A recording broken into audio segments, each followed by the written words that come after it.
હું ડાંગ જિલ્લા ભારત આદિવાસી સંવિધાન સેના પ્રમુખ નિલેશભાઈ એસ જામરે. આજે ડાંગ જિલ્લાની વાત કરીએ તો ડાંગ જિલ્લાના અંદર દરેક ગામમાં જે આંગણવાડીઓ છે, જેમાં નાના નાના બાળકો ભણવા જાય છે, એ કેટલા સમયથી જે આંગણવાડીના બહેનો બીજાના ઓટલા પર ભણાવી રહ્યા છે અને જે કોન્ટ્રાક્ટરો છે એ લોકો દ્વારા જે મકાનો બાંધવામાં આવે છે એ મકાનો આજ દિન સુધી 2019થી ચાલુ થયા છે, આજ દિન સુધી પૂર્ણ કરવામાં આવ્યા નથી અને એમાં પૂરતું મટીરિયલ, પૂરતી સુવિધાઓ નથી. કેમ કે અમે અત્યારે જે ગ્રામસભા અમારા સુબીરના અંદર જે ગઈ, સુબીર આજે પ્રોપર કહેવા જઈએ તો સુબીર તાલુકો છે, સુબીર તાલુકાના ગ્રામ પંચાયતમાં જ એવી હાલતો છે તો બીજા ગામડાના અંદર તો કેવી પરિસ્થિતિ હશે.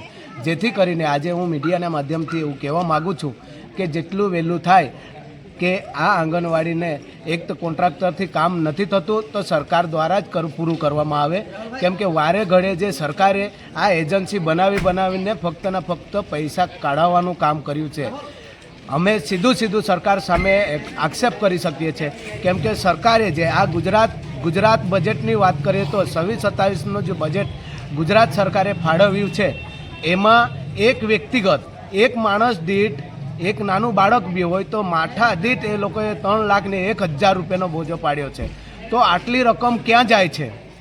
આટલી રકમ હોવા છતાંય પણ આજે આદિવાસી વિસ્તારોમાં આવી પરિસ્થિતિ ઊભી થતી હોય તો કેટલું યોગ્ય કહેવાય. અને સોના સાથ સોની વિકાસની વાતો કરે છે.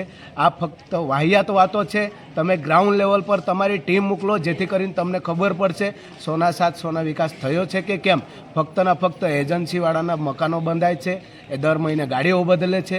આ એજન્સી આટલું બધો કરોડોના કૌભાંડ કરતા હોય એ લોકોને કોઈ સરકારી તંત્ર ધ્યાન આપતું નથી. જેથી કરીને અમે ઉગ્ર આંદોલન કરવા માટે પણ ચીમકી આપીએ છીએ જો ટૂંક સમયમાં નહીં કરવામાં આવે તો.